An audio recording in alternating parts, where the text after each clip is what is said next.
Bienvenidos. Para la actividad 10 vamos a realizar el llenado de un formato utilizando lo que vienen siendo las estructuras repetitivas.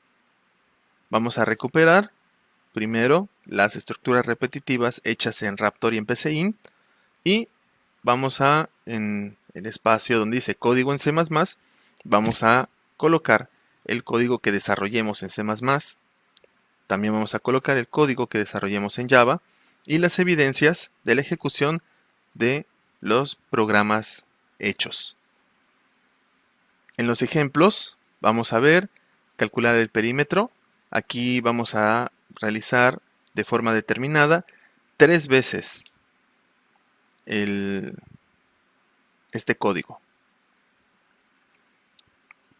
Si nosotros usamos un ciclo for o un bucle for, nosotros pudiéramos poner for int i igual a 0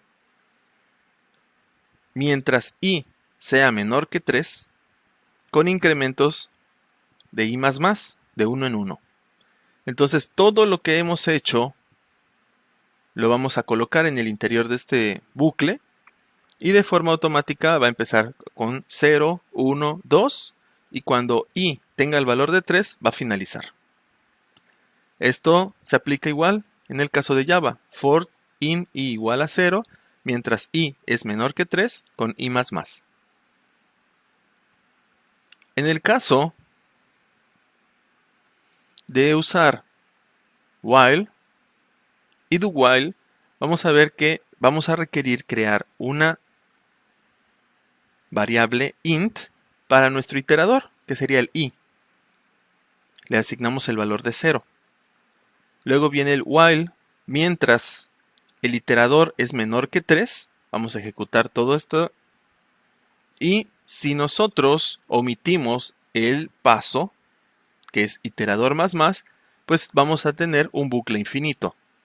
Entonces es necesario tener este tercer elemento, lo que es, recapitulando, la variable de iteración, la condición de parada y el paso. Podemos ver que están aquí presentes. En el caso de do while, vemos que inicia do, aparece las instrucciones del cuerpo del bucle, aparece lo que es el paso con iterador más y luego viene la evaluación de la condición de parada, que sería mientras sea menor que 3. ¿Sí? Entonces aquí estarían las otras versiones de manera indeterminada, cumpliendo que sea menor que 3. En el caso de el cálculo de la hipotenusa, las repeticiones que vamos a hacer no son de forma determinada, sino de una manera indeterminada. Esto es, mientras el usuario así lo desee. ¿Cómo vamos a lograrlo? Utilizando ciclo for, pudiéramos preguntar cuántas veces desea repetir el código. Es decir, de manera predeterminada, nosotros no le estamos diciendo que lo haga 4, 5, 10 veces. ¿Sí? Si nosotros primero le vamos a preguntar al usuario cuántas veces desea repetirlo.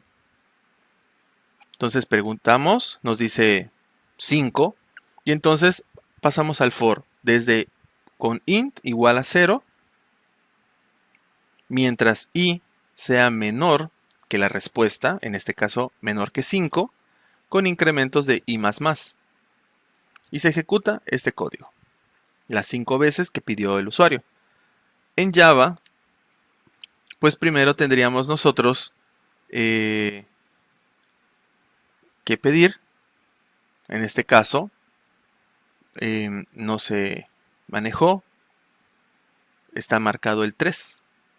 ¿Qué es lo único que tendríamos que hacer para adaptar esta forma fija o definida a una indefinida? Pues primero mostrar la petición, donde le preguntamos cuántas veces desea repetirlo, luego aplicar la lectura de ese valor. Y entonces esa variable donde nosotros asignemos la lectura es lo que va a sustituir a este 3, de la misma manera en que aquí aparece.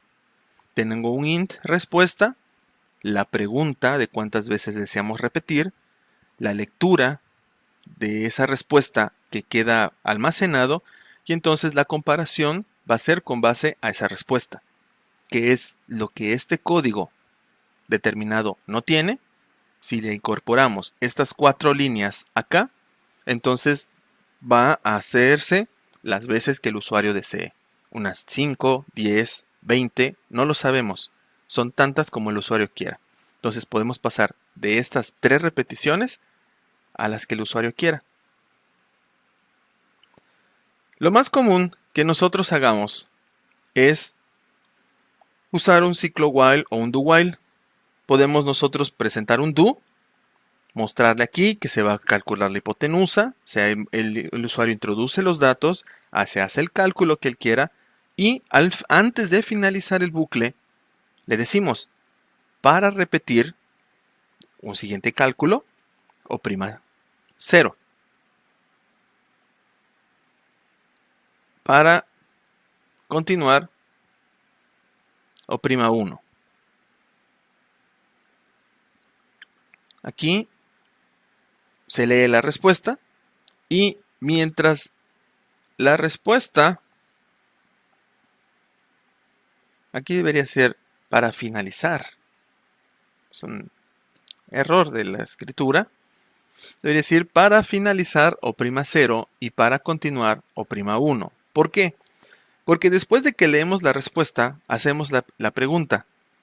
Mientras la respuesta sea distinto de 0, se va a volver a repetir. Es decir, le estoy diciendo que oprima 1. Pero si oprime 1, 2, 3, 4, 5, no importa, este código se va a repetir. Para finalizar, es donde nosotros le vamos a decir que oprima 0. Si la respuesta es igual a 0, este programa se acaba.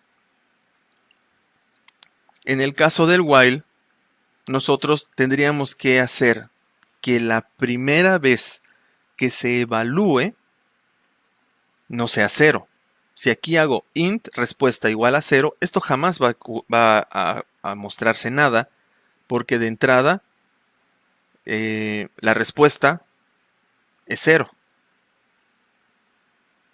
Entonces tendríamos que ponerle el valor de 1, la respuesta 1 es distinto de 0, y entonces pasaríamos por primera vez a mostrar, calcular la hipotenusa, y antes de finalizar el bucle le preguntaríamos, para finalizar, aquí está repetido el error, oprima 0, y para continuar, oprima 1. Se lee la respuesta, ya sea 0 o 1, y se vuelve a evaluar. Si es 1, 2, 3, 4, el que sea, se va a repetir, puesto que no son 0. Pero cuando sea 0, el programa va a continuar a la siguiente instrucción, que sería el return, finalizando así. Así que esta manera, muy distinta a esta manera donde sabíamos que se iba a repetir siempre 3 veces, ya sea while o do while, aquí no podemos decir cuántas veces va a querer el usuario. Se va a mostrar, va a hacer su cálculo y siempre va a haber la pregunta. ¿Deseas hacer otro cálculo? Oprime 1. ¿Deseas finalizar? Oprime 0. Y esto puede introducir 4 veces y luego oprimir el 0 y se acaba. Pero así como hace 4, puede hacer las 8, 20, 30 veces. Pero también puede hacerlo desde la primera. ¿Deseas continuar? No. Y se hizo solamente una vez. Entonces tenemos una enorme variedad de estructuras repetitivas que podemos utilizar. La gama es amplia. Las condiciones, como hemos visto cuando vimos Raptor y PCInt, también podemos preguntar de distintas formas, de tal manera que aquí se abre un enorme abanico de opciones para el programador, y así nuestros códigos van a tender a ser únicos, no solo por las variables que usamos, sino también por las estructuras que empleamos.